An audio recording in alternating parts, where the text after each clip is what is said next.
चेतना की शिखर यात्रा पंडित श्री राम शर्मा आचार्य। एक असमाप्त जीवनी भाग 1। गंगा से यमुना तक। अक्टूबर 1915 में बनारस हिंदू यूनिवर्सिटी एक्ट पास होने के 4 महीने बाद माघ शुक्ल प्रतिपदा को विश्वविद्यालय की स्थापना हुई। संवत 1972 सन 1916 की उस तिथि को वायसराय लॉर्ड हॉर्डिंग ने शिलान्यास किया। बंगाल के गवर्नर, 3 प्रांतों के उपराज्यपाल, 12 महाराजा और कई विद्वान, जमींदार, साहूकार आदि इस अवसर पर उपस्थित थे। यह विश्वविद्यालय एनी बेसेंट के स्थापित सेंट्रल हिंदू कॉलेज का ही विकसित रूप था। संकल्प करीब 5 साल पहले लिया गया था। इसके लिए एनी बेसेंट, महामना मदन मोहन मालवीय और दरभंगा के महाराजा रामेश्वर सिंह ने मिलकर काम शुरू कर दिया था। निश्चय किया गया कि बैंक में 50 लाख रुपये जमा हो जाए और 1 करोड़ रुपये इकट्ठे होने की स्थिति बन जाए तभी विश्वविद्यालय की विधिवत स्थापना हो। सरकार और कुछ राजा महाराजा मिलकर भी इतना संचय कर सकते थे, लेकिन महामना मालवीय जी ने समर्थ लोगों के सहयोग के साथ जनसाधारण से दान लेने का प्रस्ताव भी रखा। सामान्य आय स्थिति के लोगों से चंदा जुटाने का उद्देश्य उनसे आत्मीयता जोड़ना था। समर्थ लोगों के विपुल सहयोग के साथ छोटे छोटे अंशदानों से मार्च 1913 तक 21 लाख रुपये जमा हुए। 50 लाख की अभिलषित राशि जुटाने में 2 साल और लगे। इतने संचय में बीकानेर, जोधपुर और कश्मीर रियासतों से मिले वार्षिक अनुदान भी शामिल थे।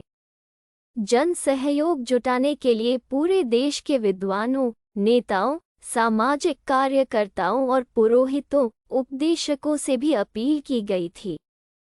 सभी वर्गों के सैकड़ों लोग जुटे और दिन रात लगे रहे। 5 वर्ष की अवधि में लक्ष्य का आधे से ज्यादा भाग इकट्ठा हो गया।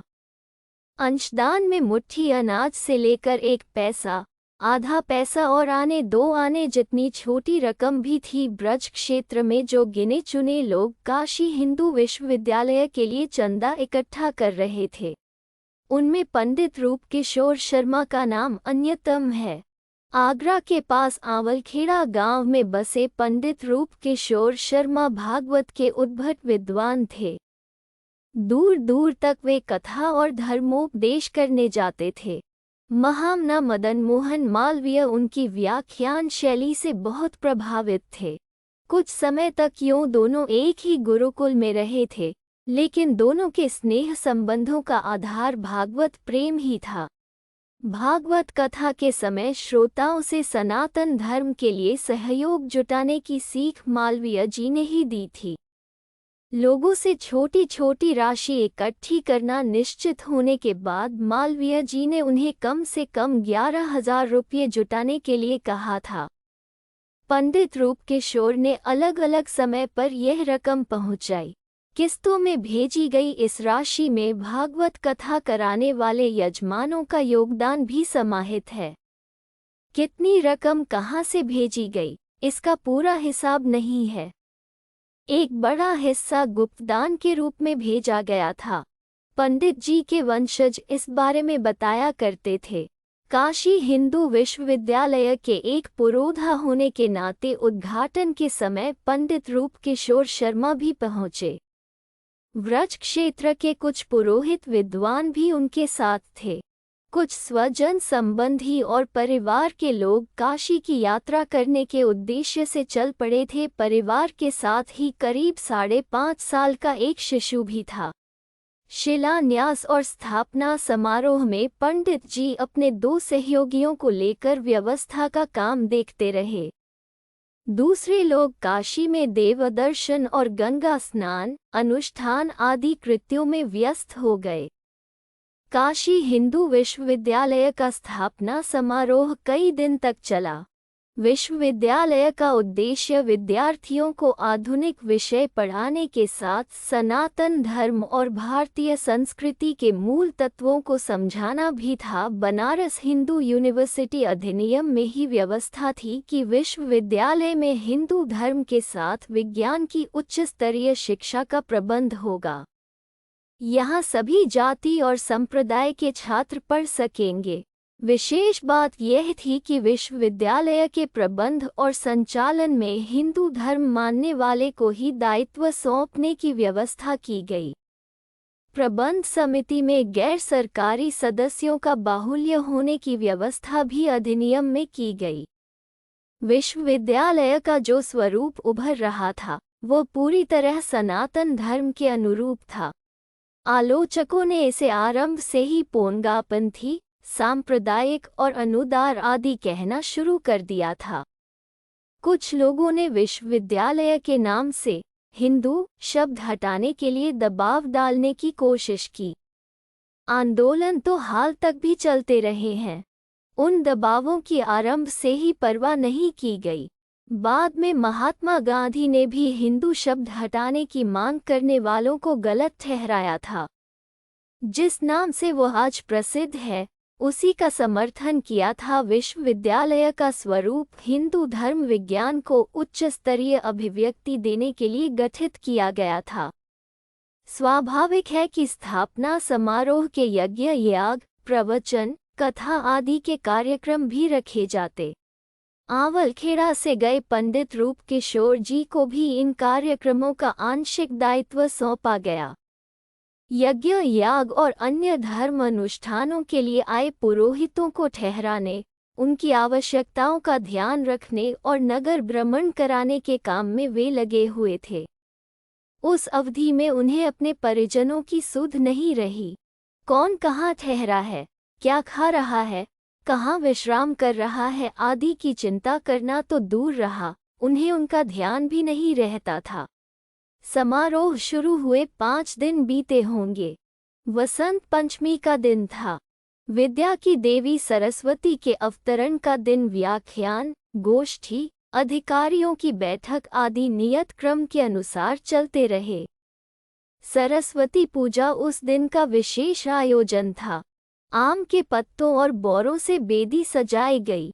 60-70 विद्यार्थी और अध्यापक वेदी के सामने बैठे।